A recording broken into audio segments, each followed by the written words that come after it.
welcome back to the Dundee Road test layout. As you can see, I've been working creating some videos for you. They were getting a bit long, so I'm going to condense them down a bit, and this first video is going to be about the dropper wires and how I do them. I'll then put another video up about actually doing the bus wire and how to test it before you connect your controllers. Thank you. So when it comes to wiring the track, you've got a couple of options. As I showed you in the last video, I was powering the track from a single point, and that single point was a couple of wires soldered directly to the rail sides, and that allows me to have the wires coming through under the rails or through holes in the baseboard. The other option for wiring is to use the Hornby clip. Now the Hornby clips are quite bulky and not very prototypical, so they're not great. But what I do is I make up these connectors. I make these up by the hundreds. They're very, very small and they can be quite difficult to do. So I actually list them on eBay and sell them at a reasonable price, and I just get them from my local hobby shop and then make them up. I quite enjoy soldering, so it's quite fun, and I have a couple of sessions a week just making these up. So what I'm going to show you is my wiring is going to be based on these, and I'm going to go around my layout or the test layout, sorry, and I'll actually start wiring this up as if I was wiring it through the baseboard. So what you'll see is all the dropper wires, which is what these are, and then you'll see me put in my bus wire. In this small layout, the bus wire doesn't need to be very thick because it won't need to carry as much current. So I'll show you what bus wire I'm using for this layout, and I'll also show you the bus wiring that I'm using for the main layout of Dundee Road. So first of all, these connectors replace your current fish plates.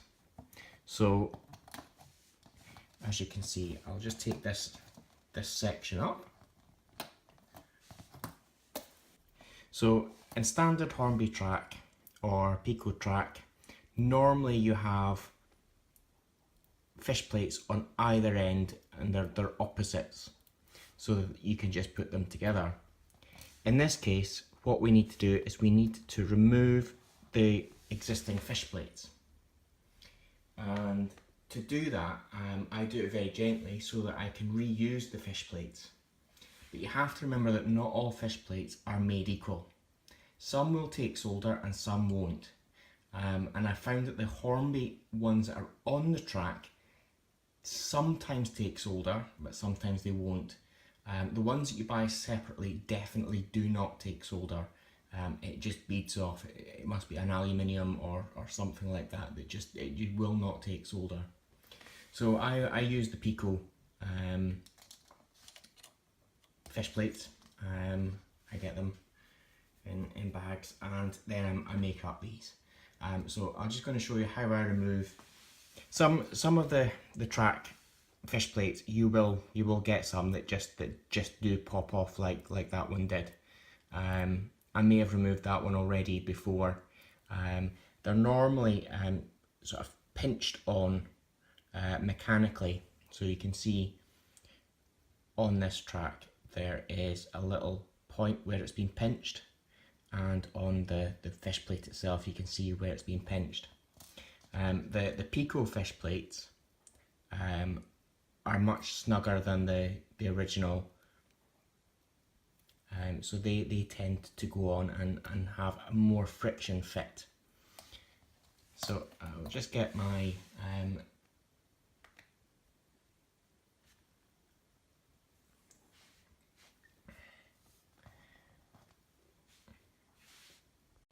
So to remove these, we want to do it as gently as possible so that if we do need the fish plates at a later point, if we're joining up FlexiTrack, there's no point in just keep on buying fish plates.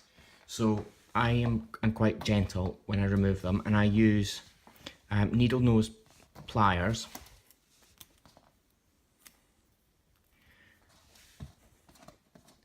So as you can see, you want to plan where your wiring goes before you put your track down, which is why I'm doing this in this order.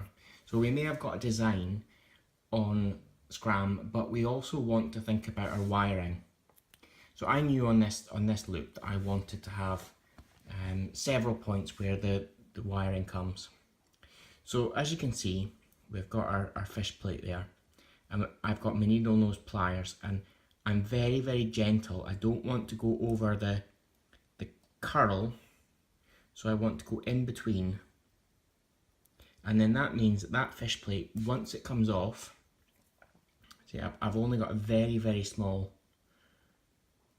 hold on it, which is not holding in the curl. And that's that fish plate removed. So now I can put on my wiring. Now, when you're wiring for DC and DCC, your dropper wires, you need to be careful what polarity they are.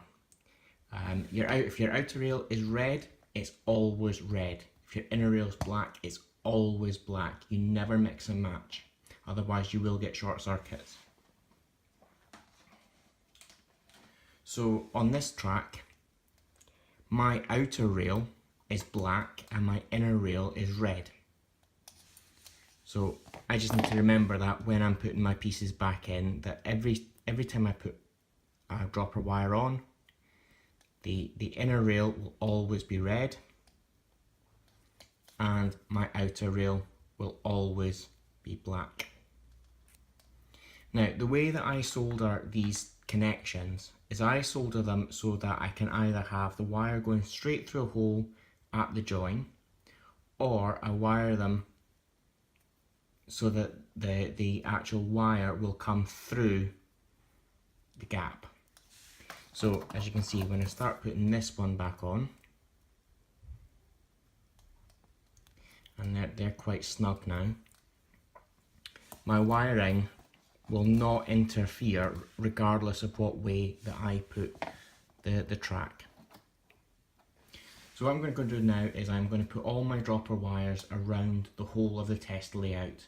As I said, I was going to put one at the start of each corner and one in the middle of the top and the bottom of the oval. So I'll go and do that, and then I'll be back once I've done that.